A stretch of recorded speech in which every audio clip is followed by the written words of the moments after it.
যদি কোনো বাক্যে অ্যাডভার্ব থাকে তাহলে সেই বাক্যটিকে কিভাবে আমরা অ্যাফার্মেটিভ টু নেগেটিভ অর্থাৎ হ্যাঁবাচক বাক্য থেকে নাবাচক বাক্যে পরিবর্তন করতে হয় সে সম্পর্কে আজ আমরা জানব।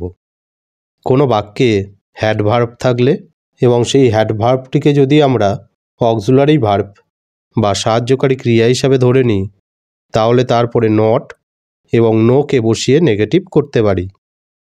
যেমন the boy had an umbrella, এই বাক্যটিকে নেগেটিভ করলে হবে the boy had not an umbrella এবং the boy had no umbrella.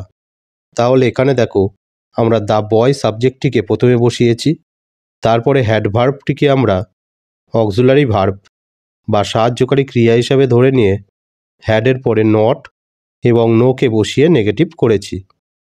এখানে লক্ষ্য করো নটের পরে অ্যান আমব্রেলা বসেছে এবং নোয়ের পরে শুধুমাত্র আমব্রেলা বসেছে, কারণ আর্টিকেলের আগে নট বসে। এখানে অ্যান হলো আর্টিকেল এবং নাউনের আগে নো বসে, এখানে আমব্রেলা হলো নাউন।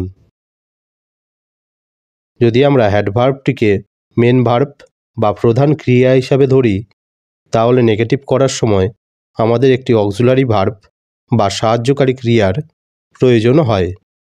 যেমন the boy had an umbrella, এই বাক্যটিকে নেগেটিভ করলে হবে the boy did not have an umbrella. তাহলে এখানে দেখো আমরা ডিড অক্সিলারি ভার্বের সাহায্য নিয়েছি। এখানে যেহেতু অ্যাডভার্বটি পাস্ট ফর্মে রয়েছে তাই আমরা ডু অক্সিলারি ভার্বের পাস্ট ফর্ম ডিডকে এখানে বসিয়েছি। তারপরে নেগেটিভ করার জন্য নট, তারপরে অ্যাডভার্বের বেস ফর্ম বা মূল রূপ হ্যাভ সেটি এখানে বসেছে। শেষে রিমেইনিং পার্ট বা অবশিষ্ট অংশ হিসাবে অ্যান আমব্রেলা বসেছে। তাহলে বেস ফর্ম কি? বেস ফর্ম হলো কোনো ভার্বের মূল রূপ বা রুট ফর্ম। যেমন প্লে, প্লেস, প্লেড, এই তিনটি ভার্বের বেস ফর্ম হলো প্লে। প্লেডকে আমরা পাস্ট টেন্সে ব্যবহার করি, প্লে এবং প্লেসকে প্রেজেন্ট টেন্সে ব্যবহার করি। প্রেজেন্ট টেন্সে সাবজেক্ট যখন থার্ড পারসন সিঙ্গুলার নাম্বার হয় তখন আমরা প্লেসকে ব্যবহার করি, বাকি জায়গাগুলোতে প্লেকে ব্যবহার করি। তেমনি হ্যাভ, হ্যাজ, হ্যাড, এই তিনটি ভার্বের বেস ফর্ম হলো হ্যাভ। হ্যাডকে আমরা পাস্ট টেন্সে ব্যবহার করি, হ্যাভ এবং হ্যাজকে প্রেজেন্ট টেন্সে ব্যবহার করি।